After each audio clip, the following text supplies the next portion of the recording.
Hey, this is Rick Brandenburg for Turf Bugs and Rock and Roll, and it's mid-November, and my one time of year what I like, because you can see the camellias and some things that give some nice brightness to this time of year. And it's also a time of year when people tend to forget about insects in many locations because the temperatures are starting to cool off, and I know some of you probably think maybe Rick will stop talking about insects, but that's not what's going to happen since I'm an entomologist. We're going to talk about what's important this time of year to think about. And I just want to review what we saw, at least in North Carolina, for insects as far as changes and adaptations and modifications and all those things.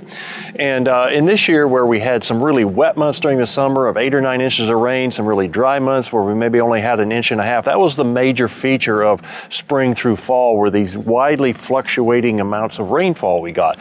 Temperatures were above normal as far as the heat, but as a result we saw some unusual things. And one thing we saw a lot of this year were Bermuda grass mites. We saw more than I had. It seems to be a pest that's gaining significance. Another one we saw were sod webworms. We see a lot more sod webworms this year than we have in the past.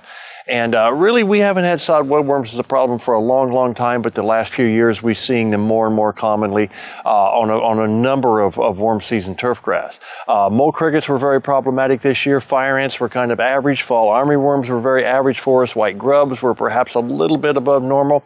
But it's really hard in a year that just fluctuates so much to look for trends.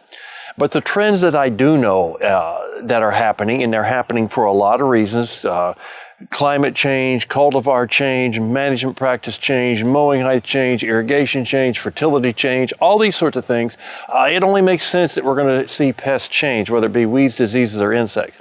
And we are seeing more and more bill bugs than we've ever seen. We're seeing more and more Bermuda grass mites.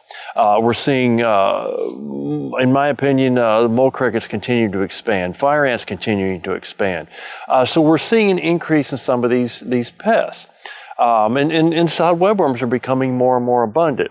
So that doesn't mean an Armageddon, the beginning of the end, or anything like that. It just means we need to understand this is happening. We need to be more watchful. We need to try to catch these pests if infestations occur in areas that we're responsible for, and address them cost-effective manner, because we do have answers to these.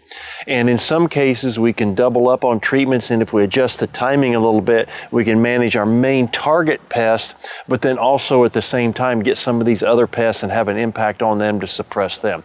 So we'll try to talk about some specifics during the wintertime when the bugs aren't so active, and see if we can help you as you look forward to 2023 of being really cost effective in how you utilize your pesticide dollars to make sure you're getting the most bang for the buck. No, things change. Things have always changed, and we're seeing that with the turf insects that we have for a lot of reasons, and we just need to be open to the idea that we may have new pests that we're going to have to address, and we can certainly do that. Hope that helps. Look forward to talking with you again soon.